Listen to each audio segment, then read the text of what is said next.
안녕하세요. 세계의 범죄를 파헤치는 스토리텔러 팝콘 제리입니다. 1968년 프랑스 파리 근처의 이블린 쓰레기장 구석에서 쓰레기를 뒤지던 한 노숙자가 침대보에 쌓인 남자의 시신을 발견하고 경찰에 신고합니다. 경찰의 조사 결과 밝혀진 시신의 신원은 세르비아 출신의 31세 남성 스테판 마르코비치. 여기서 드러난 놀라운 사실은 마르코비치가 미남으로 유명한 배우 알랭 들롱의 경호원이었다는 것입니다. 마르코비치를 부검한 경찰은 그의 사인을 타살이라고 결론짓고 본격적인 수사에 돌입하게 됩니다. 알랭 들롱의 경호원은 대체 무슨 이유로 싸늘한 시신이 된 채 발견된 것일까요?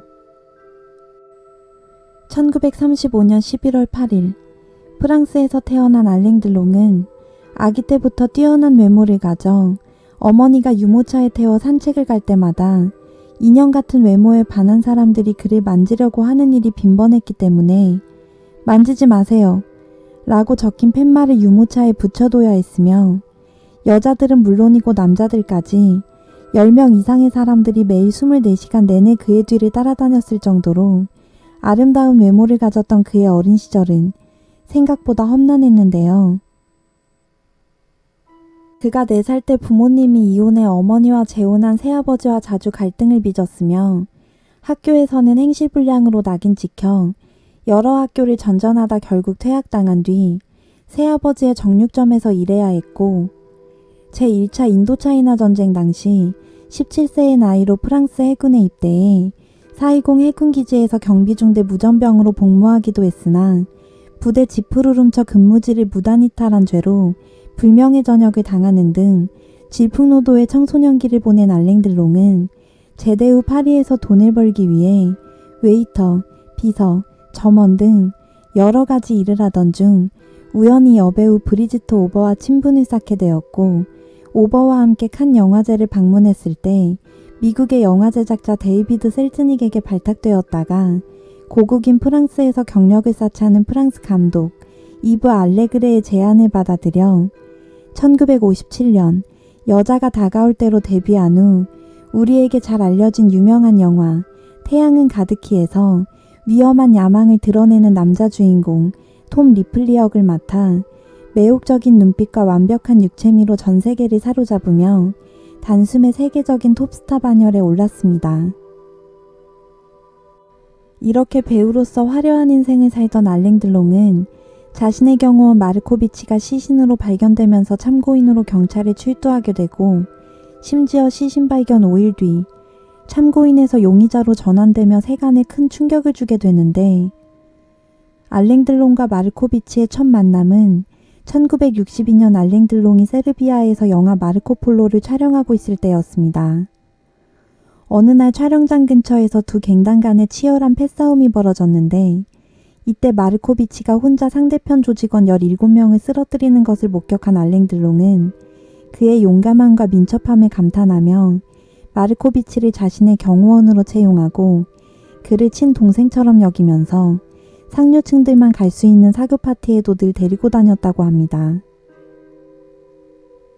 겉보기에는 이렇게 깊은 우정을 지닌 것처럼 보였지만 경찰이 알랭 들롱을 용의자로 지목한 이유는 바로 마르코비치가 죽기 전에 동생에게 보낸 한 통의 편지 때문으로 편지에는 만일 내가 죽는다면 그것은 알랭 들롱과 마르칸토니에 의해서다 라고 적혀 있었고 여기서 언급된 마르칸토니는 프랑스령 코르시카섬 마피아 출신의 거물급 갱단 간부인 동시에 알랭 들롱과 절친한 친구 사이였다는 것이 그 이유였습니다. 마르코비치의 사망일로 추정되는 9월 22일에 알랭 들롱은 프랑스 남동부 생트로페에서 영화 태양은 알고 있다를 촬영하고 있었지만 경찰은 알랭 들롱이 마르칸토니를 사주해서 마르코비치를 살해했다고 의심했던 것입니다. 그렇다면 알랭 들롱이 마르칸토니에게 마르코비치의 죽음을 사주했다는 경찰의 주장에는 어떤 배경이 있었을까요? 첫 번째 설은 당시 도박에 빠져 빚에 시달리던 마르코비치가 알랭 들롱과 함께 가는 파티장 곳곳에 몰래카메라를 설치해 술에 취한 알랭들롱이 여자들과 변태적인 행위를 하는 것을 몰래 촬영한 사진들로 알랭들롱을 협박했다는 것이고, 두 번째는 알랭들롱의 아내 나탈리 들롱과 마르코비치가 불륜관계였다는 설입니다.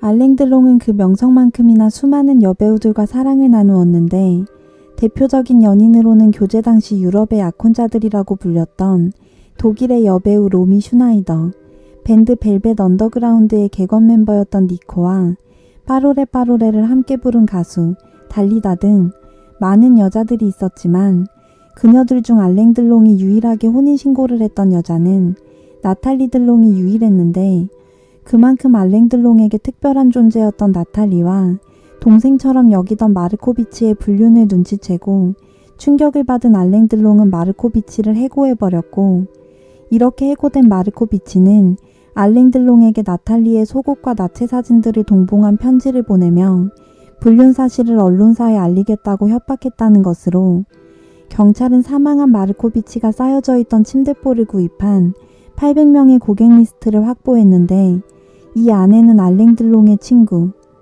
마르칸토니가 있었습니다. 그런데 마르코비치 사망과 관련해 더 구체적인 혐의가 있다고 의심되는 마르칸토니가 구속된 후 새로운 인물이 용의선상에 떠오르게 됩니다. 그는 프랑스 수상을 지낸 적이 있는 유력한 차기 대권 후보 조르주 퐁파두.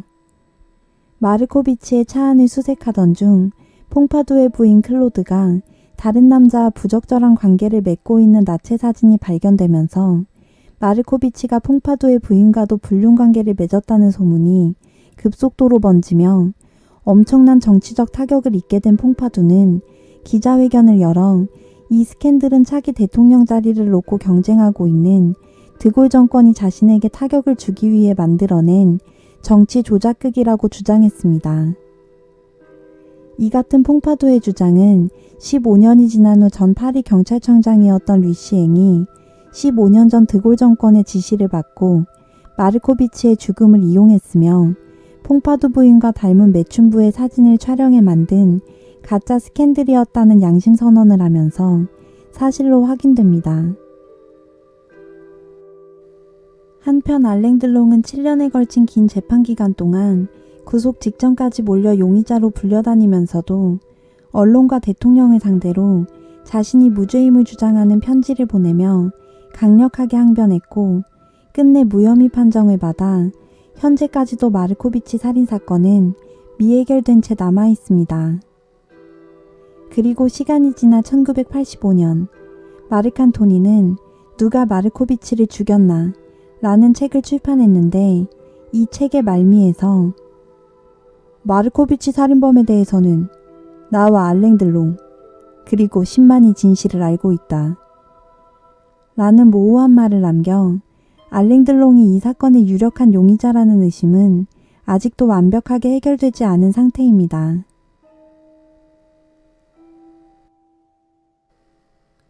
어릴 적 겪었던 방황의 시기와 굴곡진 삶의 여파인지 알랭들롱은 주로 느와르에 출연해 푹 눌러쓴 중절모, 기세 세운 트렌치코트를 입고 범죄자와 하류 인생을 주로 연기했는데, 서늘하고 퇴폐적인 그의 외모가 주는 느낌을 두고 일본의 작가 시오노 나나미는 알랭들롱은 미남이지만 왠지 풍기는 분위기가 천하다 라고 묘사했으며, 실제로도 30살 연하의 동거녀를 폭행해 갈비뼈와 코뼈를 부러뜨리거나 나탈리 들롱과의 사이에서 낳은 아들 안토니가 어렸을 때 개 우리에 가두기도 했었고, 1996년 자신의 이름을 딴 코냑과 화장품 홍보차 한국을 방문했을 때에도 관계자들에게 까다롭게 굴어 프랑스 언론의 빈축을 사는 등 외모를 따라가지 못한 인성으로 시궁창에서 피어난 장미라는 타이틀이 따라다니기도 했습니다.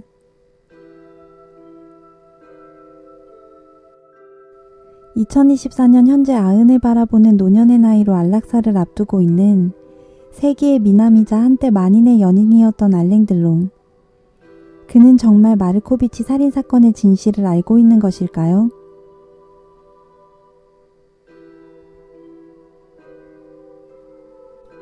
소스필드의 영상을 재미있게 시청하셨다면 구독과 좋아요를 눌러주세요.